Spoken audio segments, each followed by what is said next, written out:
Perfecto. Buenos días.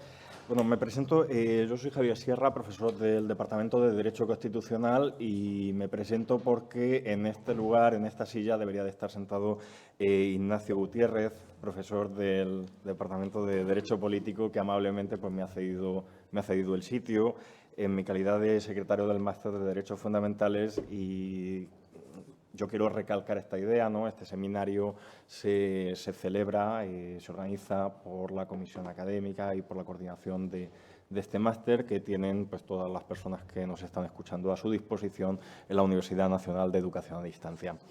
Yendo a lo que nos trae esta mañana, me toca hacer la presentación de nuestra próxima ponente, que es Patricia García Majado, profesora de Derecho Constitucional de la Universidad de Oviedo, quien nos hablará, cuyo título de ponencia es Sistema Democrático e Inteligencia Artificial. Patricia, puedo destacar muchas cosas de ella, pero haciendo una sinopsis curricular muy breve, bueno, decir que en su momento pues, se graduó en Derecho, pero con premio extraordinario de fin de carrera. Tiene un máster y otra serie de especializaciones en protección jurídica de personas y grupos vulnerables. Su tesis doctoral trató sobre las inmunidades del poder. El título es De las inmunidades del poder a la inmunidad del sistema jurídico y sus patologías. Y bueno, ha estado en muchos sitios, en la Universidad de la Sorbona, en París, ha estado también en el Instituto Max Planck en Heidelberg, haciendo estancias de investigación. Ha trabajado en materias muy diversas del derecho constitucional, junto con Miguel Prezno Linera, que es catedrático de Derecho Constitucional de la Universidad de Oviedo. Y entre los temas que me consta que está variando línea de investigación está todo lo relativo a inteligencia artificial, tecnología y, pues, sin más dilación, ya le paso la palabra para que tenga la intervención. Muchas gracias, Javier. Bueno, buenos días a todos. Yo también quería empezar agradeciendo a la UNED y al Máster en Derechos Humanos que haya contado conmigo para impartir esta charla. Y, bueno, por supuesto, a todos los compañeros, ¿no?, que lo hacen posible y sin cuyo esfuerzo pues, no podría estar aquí. Siempre me hace muy feliz venir a la UNED porque me siento como en casa, ¿no?, especialmente pues, con los compañeros de Derecho Constitucional con los que tengo pues, muchísima relación y académica y extraacadémica. Entonces, me hace muy feliz estar hoy aquí. Y también me impone un poco porque en el cartel aparezco con gente de la que yo he aprendido para contar lo que voy a contar aquí, ¿no? De Susana, de Jordi, de Fernando, etcétera. Entonces, bueno, pues es un poco una osadía estar aquí sentada con ellos porque leyéndoles y escuchándoles he aprendido mucho y sus trabajos me han servido para arrancar y para continuar, ¿no? Entonces, bueno, pues quería decirlo. Bueno, a continuación, el título de mi ponencia es muy amplio, es pretendidamente amplio y, bueno, voy a tratar de analizar, se podrían analizar en muchísimas cuestiones, ¿no? Pero voy a tratar de analizar qué papel podrían jugar pues, las predicciones con las que trabaja la inteligencia artificial en el funcionamiento del sistema democrático, que básicamente lo que hace es pues, crear normas y luego tratar de aplicarlas, ¿no?, en un esquema muy fundamental. Obviamente se podrían tratar, y estamos en ello, ¿no?, muchos temas, pero aquí voy a tratar de abordar porque es por donde he empezado a pensar y, por tanto, algunas reflexiones que tengo un poquito más trilladas. Pero son eso, reflexiones, porque se lo decía ayer, ¿no?, a Javier también, que en este campo pues, uno tiene la sensación de que siempre explica o se posiciona con reflexiones provisionales, pero que al menos yo me veo como más incapaz que en otros temas de dar respuestas más cerradas o más sólidas. Decía ahora Ignacio también que parece un tema que está muy alejado de los clásicos, como si fuera otra forma de hacer derecho, ¿no? Pero yo creo, o por lo menos mi sensación, es que muchas veces, volviendo a esos clásicos, uno encuentra respuestas. Lo que pasa que hay que adaptar la perspectiva, ¿no? Entonces, mi reto es, desde la teoría pues, del Estado, ¿no?, del derecho constitucional, encajar esto, pero no cambiar, o sea, no cambiarlo, adaptarlo, ¿no? Entonces, mi sensación o mi intuición, o por lo menos hasta donde yo he llegado, que es muy poquito, volver a los cimientos, volver a los fundamentos, a mí me ayuda a enfocar la cuestión, ¿no? Muchísimo. Entonces, de repente te ves que para esto vuelves a leer a Kelsen Y dices, uy, ¿quién lo diría, no? Pues Kelsen habla de las predicciones, entonces es muy curioso. Entonces, bueno, eso quería decirlo antes de comenzar. Antes de abordar esta cuestión, claro, tenemos que tratar de responder a la pregunta de qué hablamos cuando hablamos de inteligencia artificial, ¿no? Porque sin eso no nos entendemos. Y ahí, como ya explicaba Susana, entonces iré un poquito más rápido, pues hay un problema grande de definición, porque ahora todo parece inteligencia artificial cuando vemos máquina informática número 10, ¿no? Todo parece inteligencia artificial y no todo es inteligencia artificial. Entonces, los juristas pues, necesitamos definiciones porque en función del ámbito objetivo de la norma pues, aplicamos la regulación o no. Entonces, bueno, la propuesta de definición que ha hecho el Reglamento Europeo, como ya lo ha explicado Susana, pues es que es un sistema de software autónomo que a partir de una cantidad de datos de entrada, que son los inputs, es capaz, ahí es donde entran en juego los algoritmos, de producir como información de salida pues una serie de recomendaciones, de estimaciones, de predicciones, de modelos o de contenido, ¿no? Entonces, los sistemas de inteligencia artificial stricto sensu funcionan con el esquema de input-output. Los inputs son los datos, claro, esto en el Big Data no es posible. Por el medio están los algoritmos que tienen aprendizaje automático, aprenden solos a hacer las correlaciones y a cruzar toda esa cantidad de datos que tienen, algo que no podríamos seguramente hacer los humanos, y a partir de ahí ofrecen una información de salida, que recibe muchos nombres en función del campo en el que estemos, pero que en muchísimos casos no dejan de ser una predicción o un pronóstico, un modelo, una estimación, algo así, ¿no? Entonces, cuando voy a hablar de predicción para reducir un poco la complejidad del lenguaje a lo largo de la exposición. Entonces, lo relevante de la inteligencia artificial, en lo que a mí respecta, ¿no? Lo que voy a tratar ahora, es que tras cruzar una cantidad ingente de datos, es capaz de extraer correlaciones, es decir, es capaz de inferir, de realizar inferencias. Y por eso el resultado al que llega es una predicción, que es una inferencia sobre hechos futuros, ¿no? Que es lo más plausible que suceda, que es lo más plausible que se dé. Que es importante algunas de las premisas, ¿no? Bueno, metodológicas o conceptuales. Yo creo que es importante recalcar, porque esto para nosotros es un cambio de paradigma en el derecho, que la inteligencia artificial se mueve en el mundo de las correlaciones y no de la causalidad, que es algo a lo que estamos más acostumbrados en el ámbito jurídico, ¿no? La causalidad, que no es causalidad, es imputación en el derecho, pero bueno, luego lo matizamos, la causalidad funciona con el esquema clásico de si A, entonces B, ¿no? Si tocas el fuego, pues te quemas, ya está. Entonces examina las relaciones entre causas y efectos.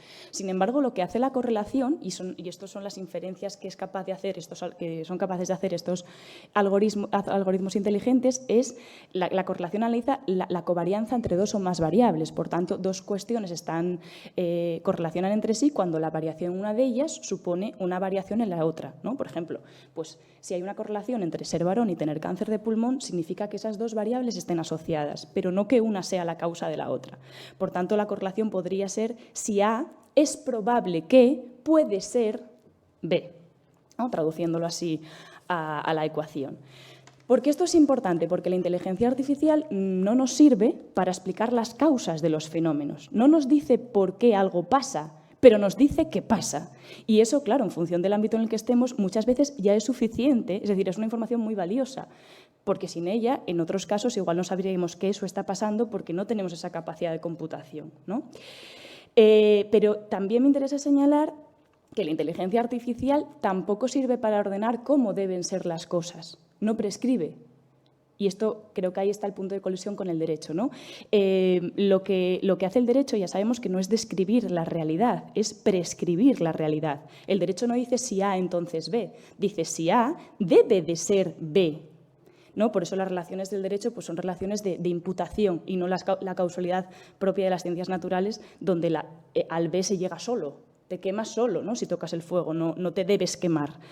Entonces, creo que la IA, donde iba, es que no sigue una lógica de funcionamiento diferente pues, a las ciencias naturales, que son causalistas, y también a la lógica jurídica, que se mueve en el ámbito prescriptivo, pero no en el ámbito descriptivo, ¿no? Y esto me parece importante para señalar que en sí misma, porque creo que esto puede estar relacionado con las funciones que puede desempeñar en el ámbito normativo, que la inteligencia artificial y muy acertadamente se le ha denominado una criatura empírica, es decir, se mueve en el mundo del ser, de la realidad empírica, de los hechos, de la realidad social, en el sentido de que su tarea es tratar de describir la realidad a través de las correlaciones, ¿no? Y que se proyecta o estudia hechos de la vida fáctica, de la vida social, económicos, culturales, sociales, tecnológicos, etc. Es decir, es una criatura empírica, fáctica, ¿no? Pero no es una criatura normativa. Está fuera, en principio, del mundo estrictamente jurídico que ahora mismo pues, es el nuestro. Y esto creo que es importante saberlo para desempeñar qué funciones puede desempeñar un mecanismo empírico, no es la inteligencia artificial, no es lo único, desde luego, en un ámbito estrictamente normativo, ¿no? ¿Para qué nos puede servir? ¿Para qué le puede servir al derecho? Toda la información que es capaz de darle este tipo de mecanismos que habitan en el entorno, ¿no? Bueno, esto para situarnos. Como había dicho al inicio de la exposición, la inteligencia artificial, la mayor potencialidad que tiene es que es capaz de inferir acontecimientos futuros teniendo en cuenta cómo ciertas variables se han comportado en el pasado, ¿no? Es decir, su capacidad predictiva o de pronóstico. A nadie se le escapa, creo, que las predicciones son un mecanismo para reducir incertidumbre. Es decir, la sociedad es muy compleja y muy plural y abre muchísimos horizontes que en muchos casos son inabarcables. Bueno, pues las predicciones me parece que lo que ayudan es a gestionar toda esa complejidad y, por tanto, a poder cuantificar cuán probable es que algo suceda, ¿no? Y entonces a manejarnos mejor con un ámbito de decisión que a priori puede ser demasiado amplio y, por tanto, puede paralizarnos, ¿no? Nos puede colapsar.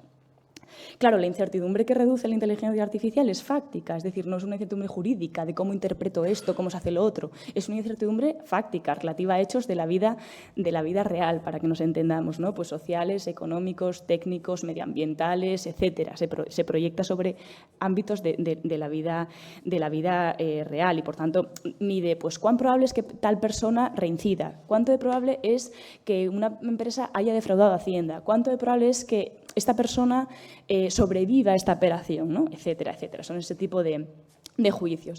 ¿Pueden jugar algún papel las predicciones en un sistema normativo? En el ámbito estrictamente jurídico, bueno, pues aunque como os decía al principio, ¿no? Aunque esta cuestión parezca muy novedosa, lo cierto es que ocupó un papel muy importante entre los realistas, entre el realismo jurídico norteamericano en el siglo XIX, ¿no? Que decían que el derecho era la ciencia de las predicciones y, por tanto, Holmes decía que el derecho no eran más que las profecías sobre cómo actuarían los tribunales. Entonces, los realistas decían, bueno, ¿qué función tiene el derecho? Predecir qué me va a decir el juez, ¿no? Esa era la función del derecho, claro.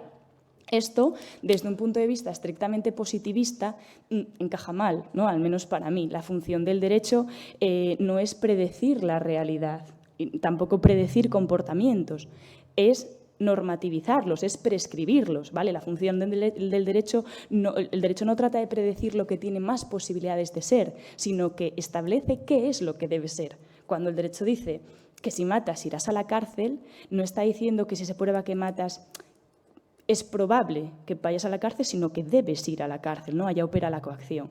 Entonces, otra cosa, como señalaba Susana, es que la predicción puede ser una herramienta que utilizan operadores jurídicos para sus pretensiones. Es decir, pues el abogado que hace un cálculo de cuánto de probable es que me estimen este recurso o de que me lo admitan a trámite o que me admitan a trámite este amparo. Pero me parece que una cosa es la función del derecho en sí misma, ¿vale? Como un fenómeno social, y otra cosa es la función de los operadores que están en el sistema, que son dos cosas distintas. Entonces, me parece que la función del derecho no es predecir, no es pronosticar nada, es mantener estables ciertas expectativas de conducta a través de la administración de la fuerza que monopoliza el Estado, ¿no? Y esa función pues, no es predictiva, es coactiva y, por tanto, pues, prescriptiva.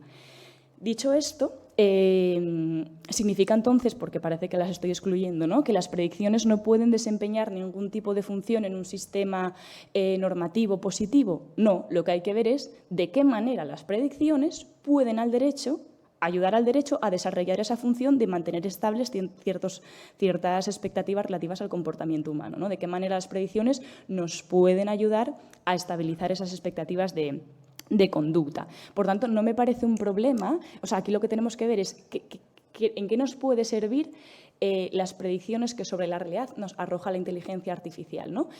¿Cómo llevamos de la mano a esa criatura empírica, que es la inteligencia artificial, con esta criatura jurídica, que es el derecho? ¿El hecho de que pertenezcan a mundos distintos las hace incompatibles? No. Y no, en primer lugar, me parece sencillo ver, y aquí es donde articulo las reflexiones un poquito que hago, es que, si os dais cuenta, el derecho está en permanente contacto con esa realidad empírica. En primer lugar, porque de ese entorno social saca las ideas, saca las demandas sociales que quiere traducir en norma. Por tanto, está con las orejas puestas en la sociedad, ¿no? Y en un segundo momento, porque cuando ya tiene esas normas y las ha positivizado, las aplica otra vez sobre esa realidad, es decir, coge el material y lo devuelve, ¿no? Entonces, claro que está en permanente contacto con la realidad empírica, y como está en contacto con esa realidad empírica, yo creo que las predicciones a lo que pueden ayudar es en esos puntos de contacto que tiene el sistema con ese mundo fáctico, a reducir esa incertidumbre para que el derecho desarrolle mejor su función. Así dicho un poco en abstracto, no se entiende, pero trataré de poner ejemplos e ir aterrizándolo un poco más. Voy a dividirlo en dos. Voy a analizar primero si la inteligencia artificial puede desempeñar algún papel, ¿no?, a través de las predicciones en la función de crear normas, que es lo primero que hace un sistema normativo, ¿no?, en los niveles superiores del ordenamiento. No estoy pensando en la elaboración de un reglamento súper concreto, ¿no?, sino en la formación de la voluntad general, y luego si puede desempeñar algún papel en la función de aplicación de esas normas. Porque en esos dos puntos, como os decía, es donde el derecho sí se abre a ese mundo fáctico donde la inteligencia artificial opera. Entonces, como estoy en contacto con ese mundo fáctico, tú, predicciones del mundo fáctico, ¿me servís para algo? Vosotras, predicciones del mundo fáctico, ¿me servís para algo? Entonces, como os decía, ese primer punto de contacto viene pues, cuando el sistema tiene que crear normas, ¿no? Entonces, lo que hace es recibir de esa realidad social expectativas que se quieren convertir en norma jurídica, ¿vale? Es lo que hacemos, es decir, pues aborto, eutanasia, subida, bajada de impuestos, legalizamos y ilegalizamos esto. Estos son cosas que vienen de la sociedad y que tratamos de llevar a la sede parlamentaria para que se diga si sí o si no, ¿no? Y entonces se traduce o no se traduce en una norma. Claro, esto a priori, me decís, bueno, ¿y ahí qué pinta la inteligencia artificial? A priori puede parecer ciencia ficción, pero si nos basamos o tenemos en cuenta la evolución de la técnica en los últimos años, tampoco parece tan raro, porque a través de la inteligencia artificial generativa, que puede crear contenido nuevo a partir de ciertas informaciones, pues claro que se podrían crear normas, como se podrán crear TFGs o informes jurídicos o cualquier otra cosa, ¿no? Entonces, pues igual las máquinas nos pueden hacer una norma, ¿no? Y nos pueden ayudar a legislar, o pueden legislar. Claro, eso, en fin, este es el punto de partida, ¿no? ¿Pueden intervenir la inteligencia artificial en esta función creadora de normas? ¿Y en qué términos? Bueno, yo creo que la función de creación normativa, como en los niveles superiores del ordenamiento, es decir, cuando estamos hablando de una función pues, legislativa o de reforma constitucional, no las más inferiores, supone, como sabéis, decantarse por una de las opciones políticamente posibles que estén dentro del marco de lo jurídicamente lícito, ¿vale? Es decir, lo que hace el legislador democrático es decidir cuáles de las expectativas que hay por ahí le convencen y quiere convertir en norma, dentro de las que se puede, ¿no? Que son las que la Constitución establece. Claro, aquí lo relevante me parece señalar que es que en un modelo como el nuestro, ¿no?, de democracia procedimental, todas las opciones que hay en el entorno, todas las demandas sociales son igual de válidas. No pasa así cuando estamos en el ámbito de una democracia militante, ¿no?, que unas son válidas y otras son inválidas por su contenido. En una democracia procedimental se exige el respeto a los procedimientos, pero se puede perseguir cualquier idea. Por tanto, es tan válida la opción A como la opción B. ¿Esto qué significa? Que no hay una certeza que buscar en ese entorno social, es decir, la decisión política, cuando estamos en la sede parlamentaria, no trata de llegar a la decisión buena, la decisión correcta, porque no hay una decisión buena o correcta, lo que hay es pluralismo y lo que hay que encauzar es ese pluralismo y tratar de llegar a una solución, ¿no?, a una decisión, que es la que se convertirá en norma. Entonces, la mejor decisión política no es la mejor decisión política en cuanto al fondo, como si hubiera una certeza o una verdad en la base, sino que es la decisión política decidida, es decir, aquella que se haya adoptado siguiendo un procedimiento en el que, a pesar de ganar las mayorías, pues las minorías se hayan podido expresar, ¿no?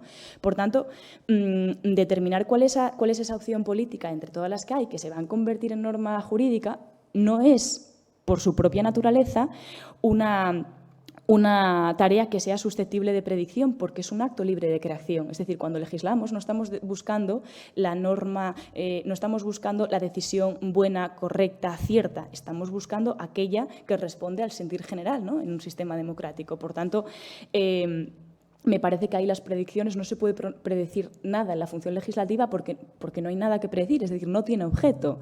No es decir, oye, ¿cuál de estas opciones es la mejor? ¿Cuál de estas opciones es la válida? ¿Cuál es la correcta? ¿No? Eso tendrán que decirlo quienes están ahí, ¿vale? Esto me lleva a sostener, así de forma quizás un poco más categórica, que tengo la intuición de que en aquellas funciones del ordenamiento que están presididas por el principio democrático, la inteligencia artificial tiene poca cabida. Y tiene poca cabida porque creo que no tiene objeto, porque no tiene nada que pronosticar, que es para lo que sirve, ¿no? Entonces, donde rige el principio democrático, me parece que hay voluntad política, que es impronosticable. Simplemente tiene que decidirse, ¿no? No estamos, la función legislativa no está a la búsqueda de una verdad o de una certeza moral, religiosa, ética concreta, sino que está al servicio de construir una verdad, y la construcción de esa verdad será la que acuerden los representantes que están ahí sentados, ¿no? Entonces, esto me parece que destierra un poco el empleo de las predicciones en la función normativa en los niveles superiores. Claro, me podríais decir, bueno, Patricia, vale, eso lo decían los representantes, pero igual la inteligencia artificial puede intervenir en un estadio un poco posterior. Ya sabemos lo que queremos normar y cómo, pero lo que hace un poco la inteligencia artificial es ayudarnos a construir el texto normativo, ¿no? Como un paso más allá, ¿no? No de primeras que nos digan, bueno, sí, nos ha propuesto aquí la inteligencia artificial, nos ha dicho que es mejor regular así el cambio climático, que no es, o que es mejor prohibir no sé qué. No, eso no, pero bueno, y si ya decidimos lo que queremos o no queremos hacer, lo puede redactar, lo puede elaborar normativamente la inteligencia artificial, por ejemplo, con modelos fundacionales como el ChatGPT famoso. Claro, esto parece que es un poco menos problemático, pero también me plantea algún problema, porque si os dais cuenta, la elaboración de una norma en democracia no consiste tanto en procesar información de manera automática como construir una voluntad común. Y eso me parece que exige debatir, enmendar, criticar. Es decir, me parece que exige algo que no es automatizado, sino que es un procedimiento muy garantista donde se permite la intervención de todos, ¿no? Por eso las decisiones en democracia son decisiones y no resultados, como si fueran la secuencia de un programa de unos y ceros, ¿no?, a lo que podríamos llegar cada uno en nuestra casa, ¿no? Eso, la voluntad popular se construye, no se procesa. Entonces, me parece que ahí cruje un poco. Además, si os dais cuenta, pues en un sistema, en una democracia procedimental, la validez y la legitimidad de las decisiones dependen justamente de adecuarse al procedimiento. Las decisiones valen o no valen porque se han canalizado a través del procedimiento establecido, ¿no?, donde a pesar de decidir las mayorías, las minorías pueden expresarse y pueden participar.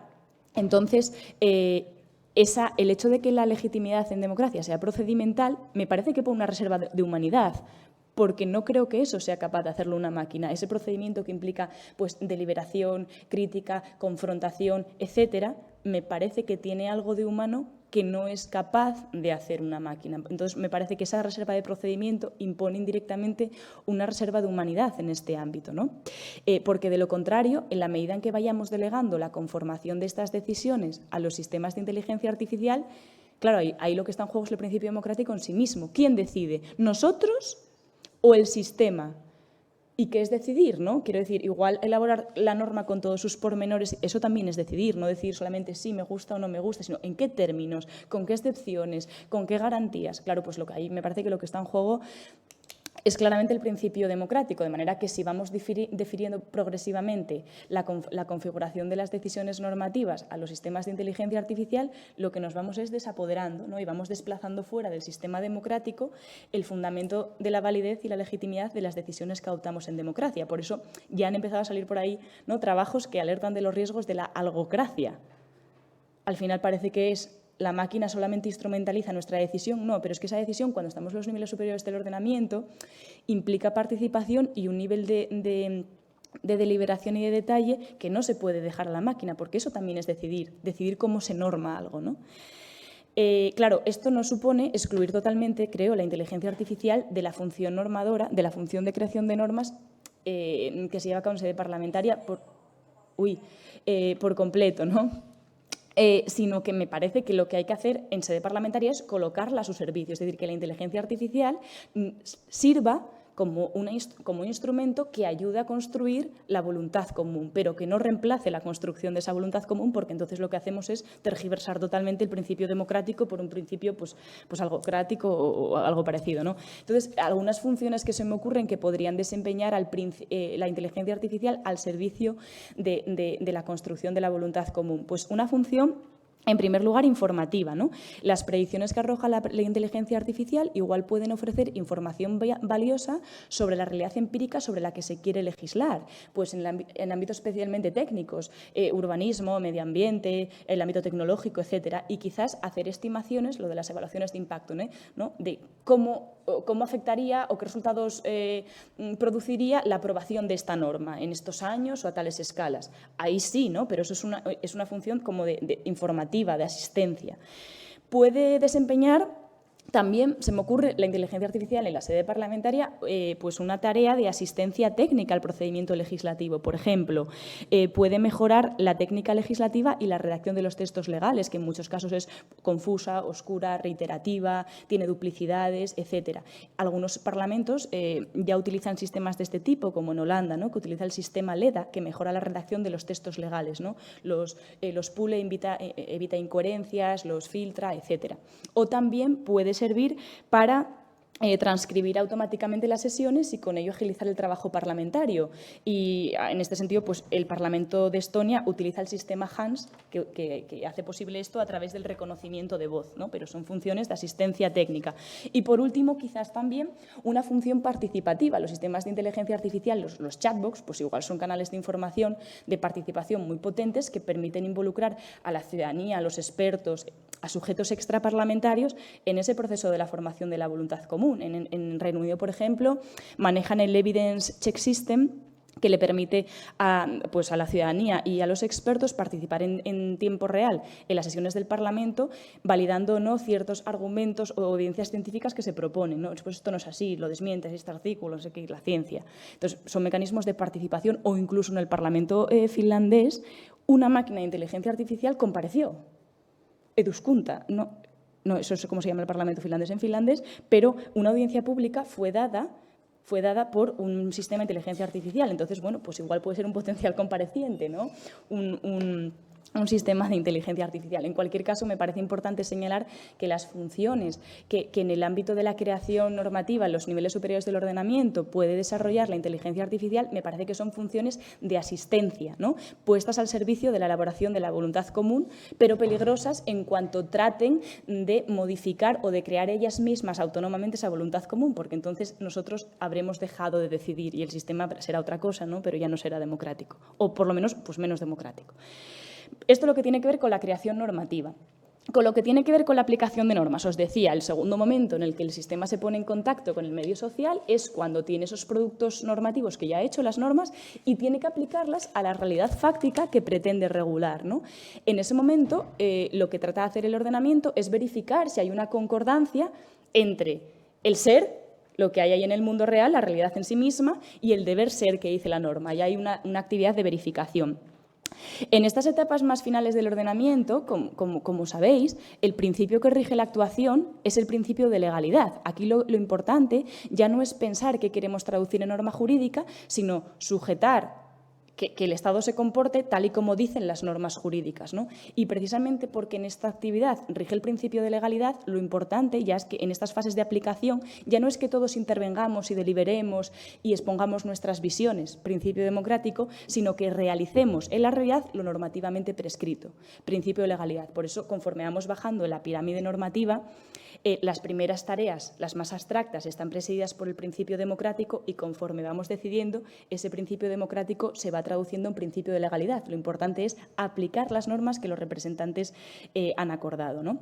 Y, por tanto, aquí ya no me plantea menos objeciones, porque en la medida que el componente volitivo, el componente de deliberación y de crítica y demás ya no está presente porque no tiene que estarlo para aplicar una norma, tengo la sensación, y esta es la segunda intuición, que el principio de legalidad se compadece mucho mejor o las funciones presididas por el principio de legalidad se compadecen mucho mejor con el empleo de la inteligencia artificial, porque creo que casan mejor con su naturaleza, ¿no?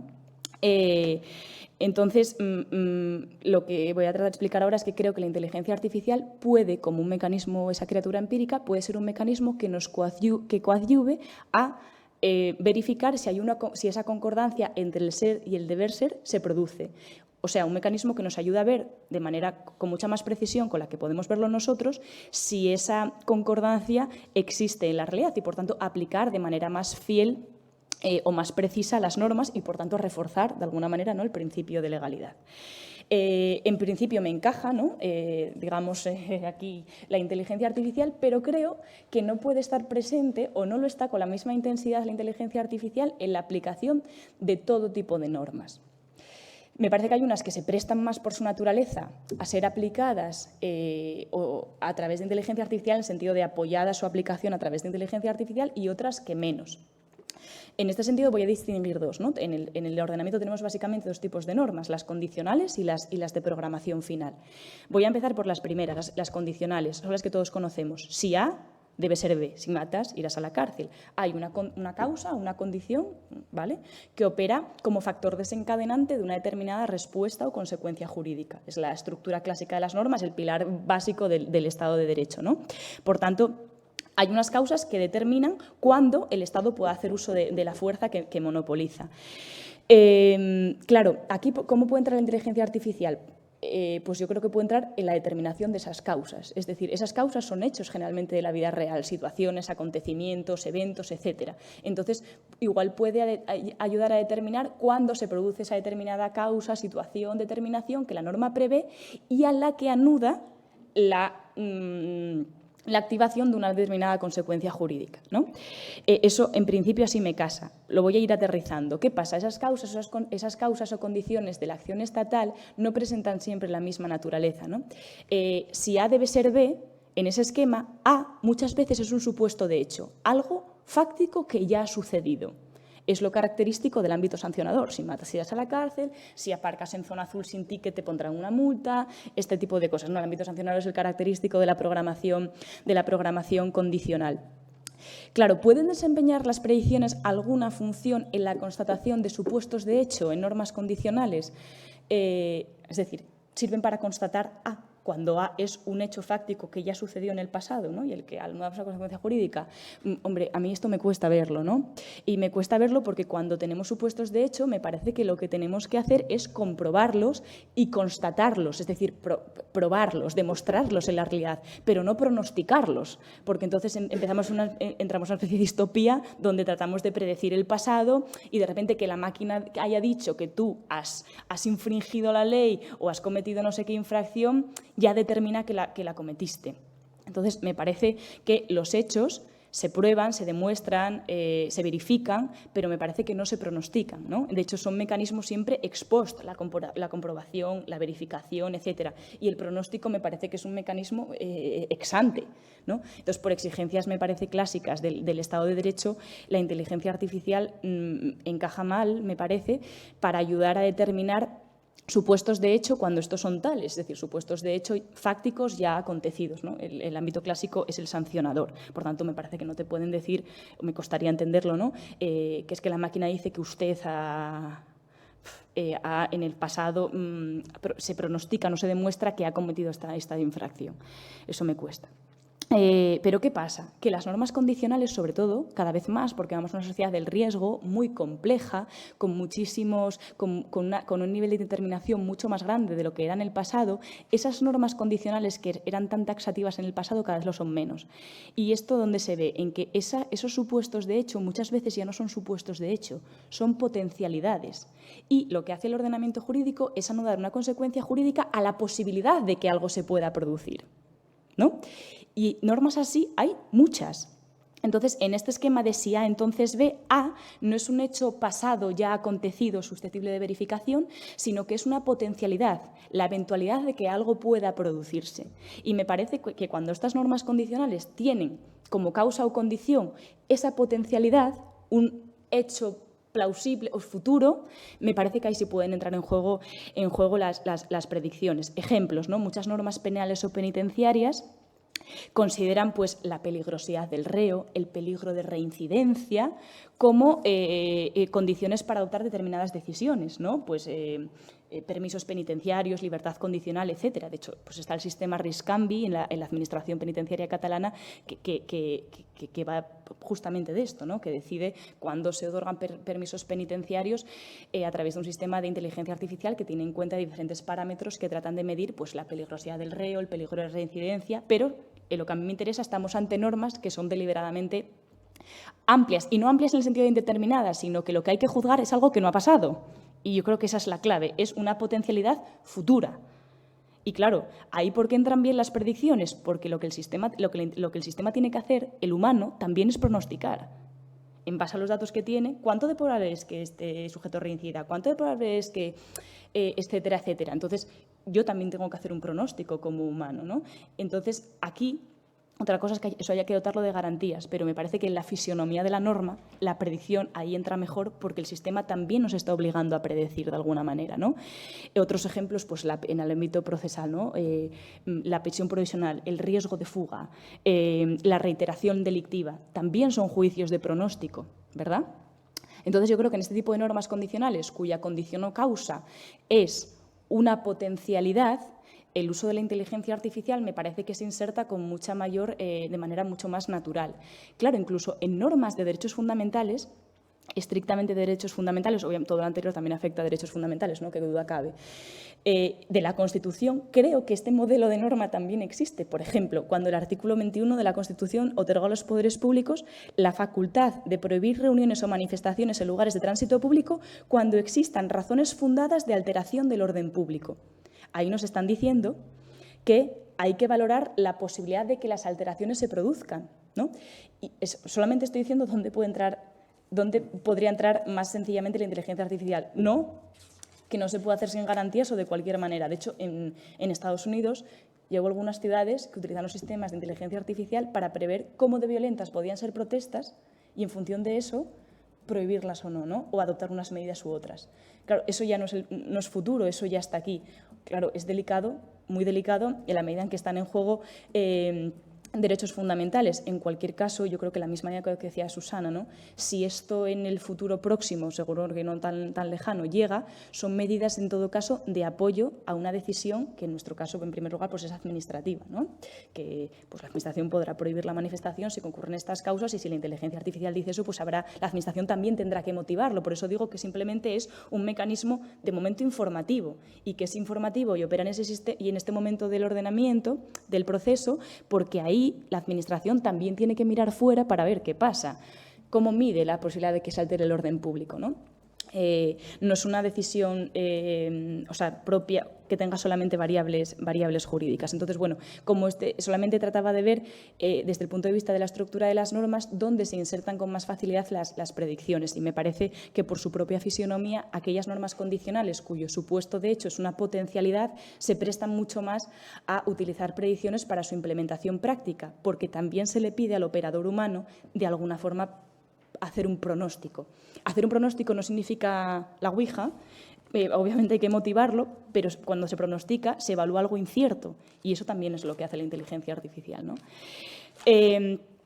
Voy a la segunda clase de normas y con esto terminaría. Os decía que, aparte de las normas condicionales, con el advenimiento del Estado social principalmente, muchas normas que anidan en nuestro sistema adoptan la forma de normas de programación final, ¿no? O normas finalistas. En este caso, como sabéis, la estructura de las normas ya no es si A debe ser B, sino que debe ser B, ¿no? Se impone un fin a conseguir y ese fin a conseguir es el mandato, ¿vale? Se debe proteger el interés del menor.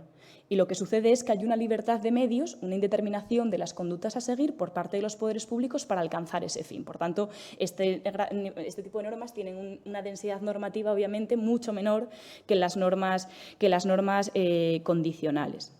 Por tanto, si lo relevante en las normas condicionales era determinar esas causas o condiciones de la acción, lo relevante en las normas de programación final es conseguir en la realidad ese fin que me marca la norma. Conseguir proteger el interés del menor o conseguir proteger el medio ambiente o lo que sea, ¿no? Lo importante es conseguir unos determinados efectos en la realidad fáctica y, por tanto, el deber ser se cumplirá cuando esas consecuencias se consigan en la mayor medida de lo posible, porque las normas finalistas pues, no son de sí o no, ¿no? Claro, en este tipo de normas pueden desempeñar algún papel las predicciones que arroja la inteligencia artificial en este tipo de normas de programación final.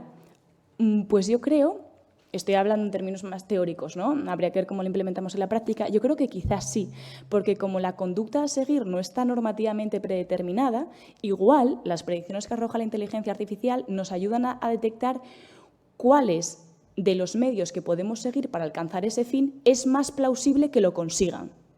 En el fondo hay que hacer una especie de prognosis, ¿no?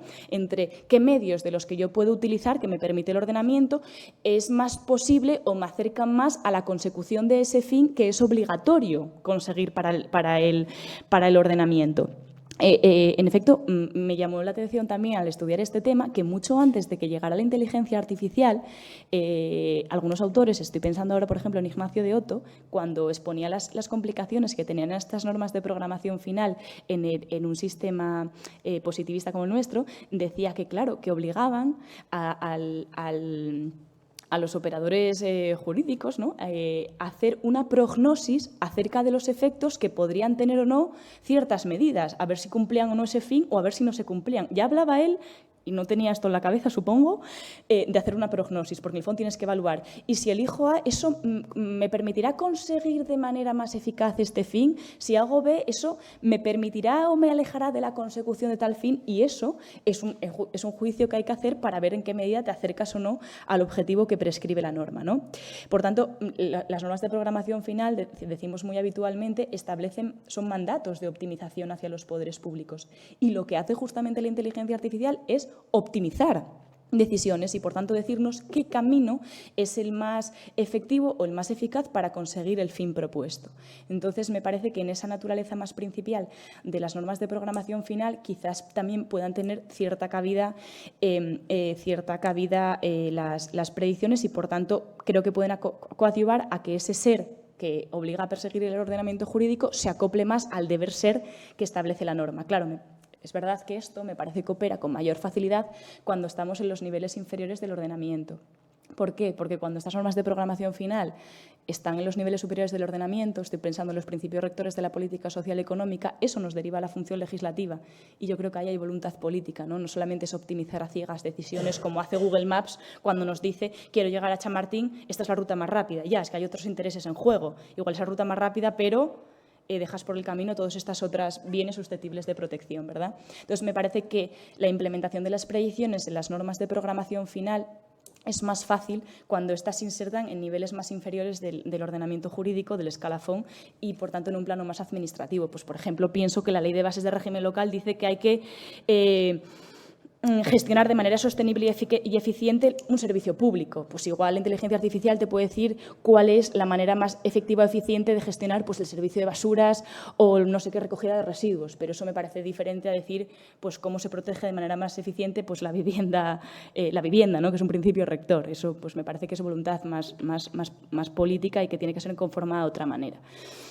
Entonces, bueno, esto es lo que os quería contar. Siento que sí me he excedido un poquito en el tiempo y nada, deciros que obviamente como todos son reflexiones provisionales, pero estas más provisionales que otras. Así que muchas gracias por vuestra atención y queda a vuestra disposición.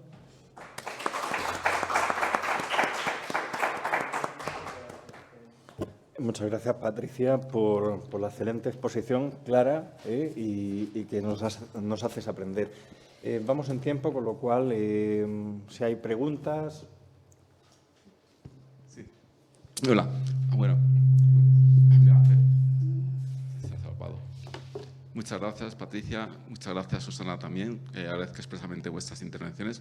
La verdad es que yo también soy mundano y ajeno a este tipo de temática que me empieza a llamar la atención para llevar a cabo estudios, incluso desde la epistemología propia del derecho eclesiástico del Estado. Allí lo dejo para quienes sean mundanos en este ámbito de conocimiento.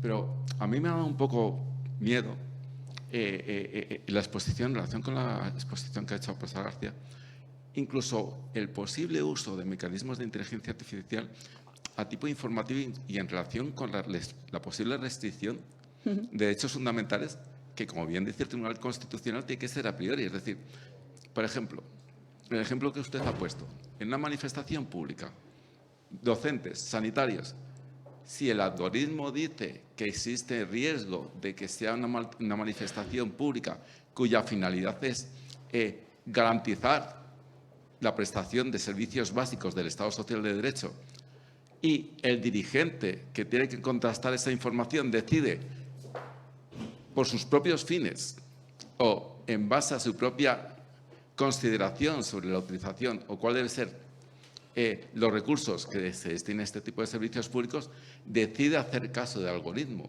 incluso con carácter informativo. Incluso me ha dado pavor que se esté utilizando en relación con sistemas de inteligencia artificial para la concesión o no de permisos penitenciarios.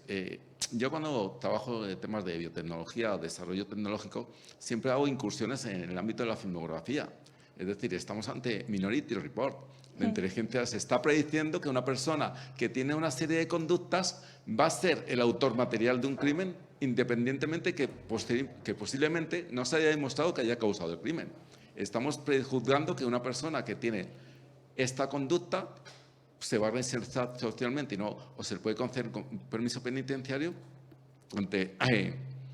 en relación con la y que puede obtener un permiso y posteriormente vuelve a reincidir, o personas que están predispuestas en base al algoritmo a cometer a reincidir en relación con el delito, el ilícito penal que han cometido, y resulta que no es su intención, que la persona ya ha cumplido su condena, se quiere reinsertar. Y al hilo de estas posiciones, me gustaría que explicaras, o que explicase, mejor dicho, posibles límites. ¿Cómo se podría acotar la limitación para garantizar el uso? Porque, efectivamente, como bien has dicho en la exposición, tiene un carácter informativo. Pero ¿quién garantiza que el órgano, la autoridad pública, que pueda estar o no a favor de la decisión, con qué se puede limitar el margen de discrecionalidad o el margen de apreciación, como decía antes la profesora de la Sierra, en relación con este toma de decisiones? Porque si no, cae en manos de, o volvemos a caer en el efecto de que cae en manos de la discrecionalidad de la toma de decisiones que afectan al ejercicio efectivo de derechos fundamentales, como derechos de libertad, derecho de manifestación. Muchas gracias. Muchas gracias, Salvador, por las observaciones. Claro, las preguntas que planteas yo creo que son de las que están en el núcleo de las que hay que resolver, ¿no? Yo tampoco tengo todas las respuestas.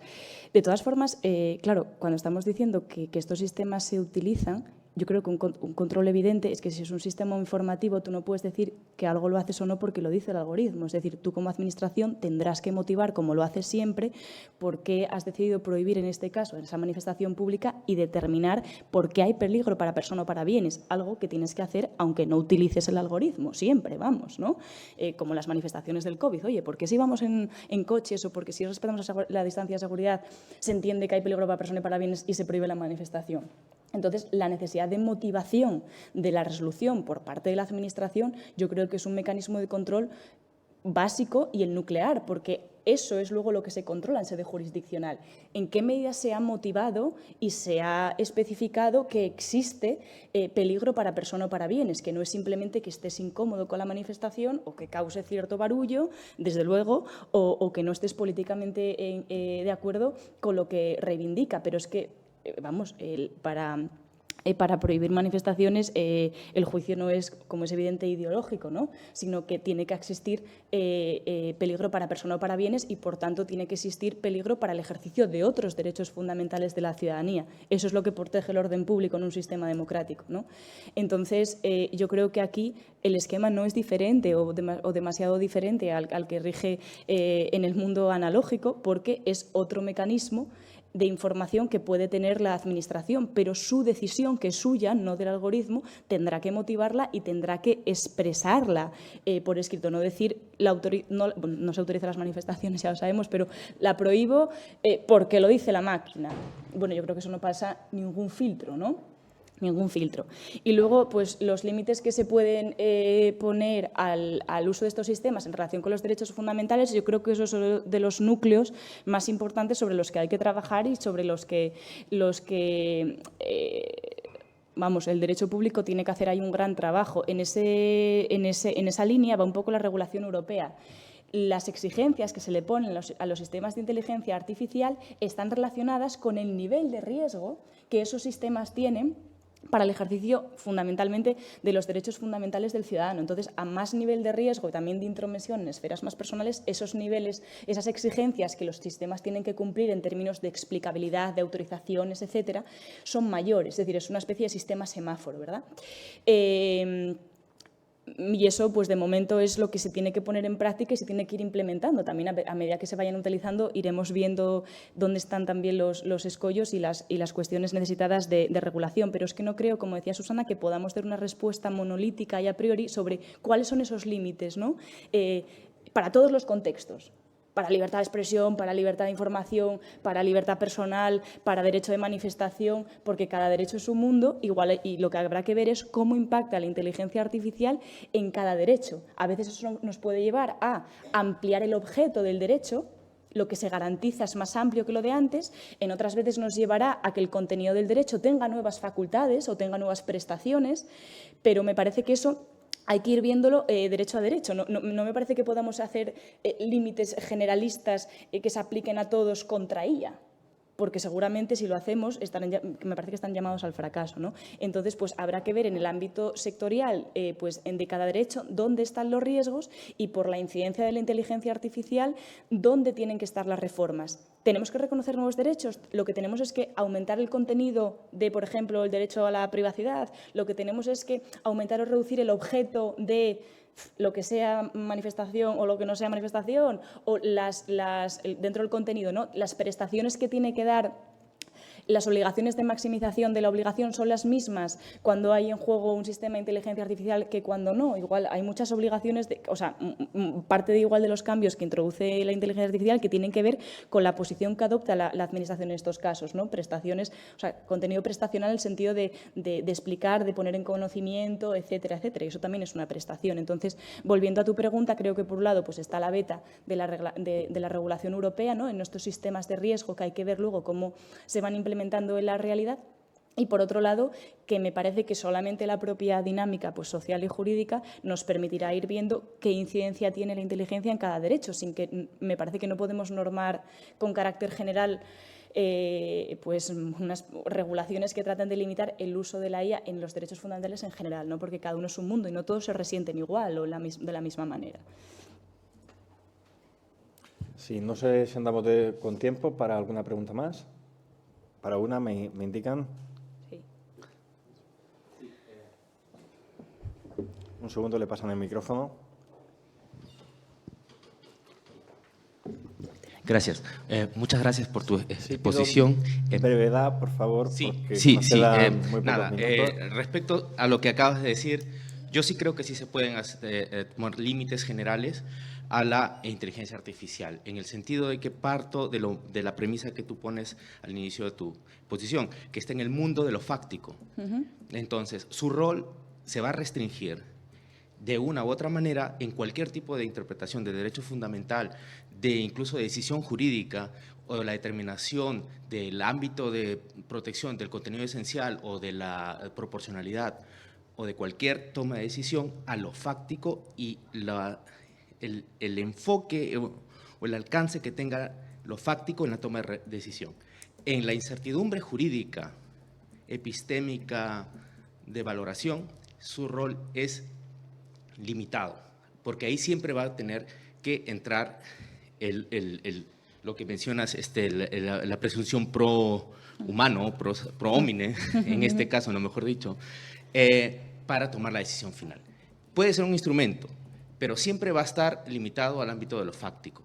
Desde ahí se puede decir que sí hay un límite, al menos plausible, para el rol de la inteligencia artificial en cualquier toma de decisión, sea política en el Estado de Derecho o en la protección de derechos fundamentales, que es ser un instrumento para reducir la incertidumbre epistémica de tipo fáctica, pero no para resolver o reducir la incertidumbre epistémica de tipo normativa. Eso es. Sí, muchas gracias. Sí, estoy de acuerdo con lo que dices, ¿no? Y en ese sentido, sí, yo también creo que también lo veo así. De hecho, lo decía un poco al inicio de la exposición, ¿no? Que sirve para reducir incertidumbre relativa a hechos sociales, al mundo fáctico, pero la incertidumbre jurídica no la podemos resolver con inteligencia artificial, ¿no? Cuando un concepto es indeterminado o ambiguo, eso, o pretendidamente amplio, lo que tratamos de hacer es interpretarlo conforme a las reglas que tiene el propio sistema normativo de interpretación, ¿no? Pero no sin que una máquina nos diga esto, pues hay que entenderlo así. Por eso me parece que la incertidumbre a que hacíamos alusión antes es la incertidumbre que vive, ¿no? En la vida social y la complejidad, pues eso, pues económica, social, financiera, cultural, etcétera. Pero la incertidumbre jurídica me parece que se deshace de otra manera, fundamentalmente vía interpretativa. Y en la medida en que el derecho también pues, deje de renunciar a sus instrumentos para que los colonicen pues, los sistemas técnicos, el derecho ahí también va perdiendo autonomía, ¿no? Porque va perdiendo sus propias reglas de funcionamiento que le sirven también para ser un sistema. Entonces, sí, estoy de acuerdo que, y así lo he mantenido, ¿no? Que la incertidumbre jurídica no es el terreno para la inteligencia artificial y, por tanto, las disputas que son estrictamente jurídicas de interpretación de una norma o de si licencia quiere decir o no sé qué quiere decir, me parece que ahí pues, la inteligencia artificial no entra, ¿no? Nos da valoraciones, de hecho, sobre lo que pasa fuera, pero no intrasistema. Pero bueno, muchísimas gracias. Pues salvo que el coordinador director de la jornada diga otra cosa, cortamos aquí y nada, muchísimas gracias Patricia por tu intervención.